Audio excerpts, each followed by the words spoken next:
بسم اللہ الرحمن الرحیم۔ السلام علیکم ورحمۃ اللہ وبرکاتہ۔ دعا کیسے مانگنی چاہیے؟ دعا مانگنے کا سب سے بہترین طریقہ کیا ہے؟ دعا مانگنے کا سب سے افضل اور سب سے اعلیٰ طریقہ کون سا ہے؟ دعا کیسے مانگیں کہ فوراً قبول ہو جائے؟ محترم ناظرین، بحیثیت مسلمان ہم لوگ مختلف اوقات میں جو مختلف دعائیں کرتے ہیں، اکثر ہمارا شکوہ ہوتا ہے کہ ہم دعائیں تو کرتے ہیں لیکن اللہ پاک کی ذات ہماری وہ دعائیں قبول نہیں کرتی۔ حقیقت یہ ہے کہ ہمیں دعا مانگنے کا صحیح طریقہ ہی معلوم نہیں ہوتا۔ اللہ پاک بہت بڑی اور عظیم ہستی ہے، اس سے دعا مانگنے کے کچھ آداب، کچھ طریقے ہوتے ہیں۔ رسول اللہ صلی اللہ علیہ وآلہ وسلم نے بار بار دعا مانگنے کے طریقے بتائے ہیں، لیکن ہم میں سے بہت سے لوگ وہ دعا مانگنے کے طریقے جانتے ہی نہیں ہیں۔ دعا مانگنے کا سب سے بہتر اور سب سے افضل اور اعلیٰ طریقہ کون سا ہے؟ دعا کیسے مانگیں کہ فوراً قبول ہو جائے؟ ارشاد باری تعالیٰ ہے کہ یعنی اس وقت کو یاد کرو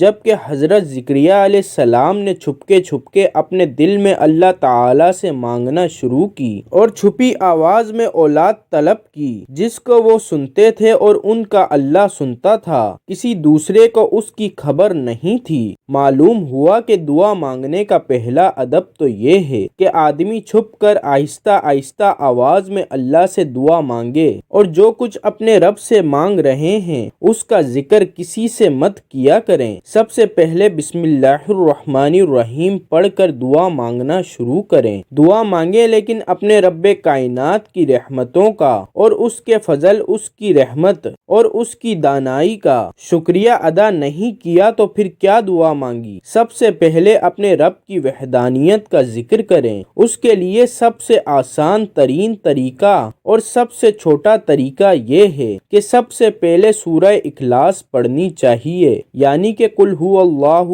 احد اللہ الصمد لم یلد ولم یولد ولم یکن لہ کفوا احد۔ اس سورت کے اندر سب کچھ موجود ہے۔ اللہ تعالیٰ کی حکمت، وحدانیت، دانائی، رحمت، سب سے پہلے یہ سورت پڑھیں۔ اس کے بعد جیسے کہ آپ جانتے ہیں خدا کا ذکر کریں، ذکر مصطفیٰ نہ کریں، ہمارے منہ میں ہو ایسی زباں خدا نہ کرے۔ اللہ تعالیٰ کا ذکر کرنے کے فوراً بعد درود پاک کا ورد کریں۔ رسول اللہ صلی اللہ علیہ وآلہ وسلم سے کسی نے پوچھا میں دعا کیسے مانگوں اور وہ قبول ہو جائے، اس کا کوئی آسان طریقہ بتا دیجئے؟ تو رسول اللہ صلی اللہ علیہ وآلہ وسلم نے فرمایا سب سے پہلے خدا کی وحدانیت کا ذکر کرو، اس کے بعد مجھ پر درود شریف بھیجو۔ تو اس نے کہا کہ یا رسول اللہ صلی اللہ علیہ وآلہ وسلم کس حد تک درود پاک پڑھوں؟ تو آپ صلی اللہ علیہ وآلہ وسلم نے فرمایا جتنی تم جلدی چاہتے ہو تمہاری دعا قبول ہو اتنا زیادہ درود پاک پڑھو۔ اس فرد نے پھر ذکر کیا یا رسول اللہ صلی اللہ علیہ وآلہ وسلم ایک چوتھائی حصہ درود پاک پڑھ لوں؟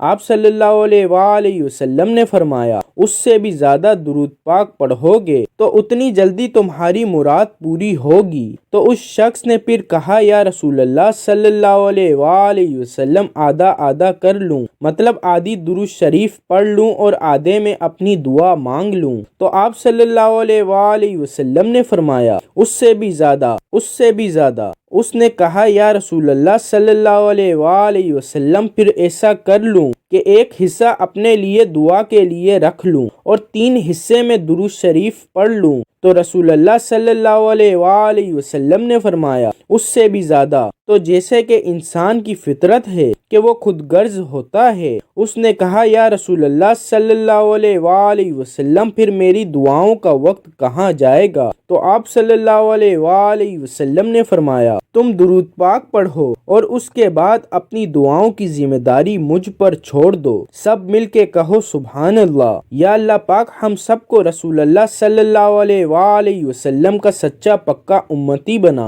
اور آپ صلی اللہ علیہ وآلہ وسلم کے نقش قدم پر چلنے کی توفیق عطا فرما۔ آمین یا رب العالمین۔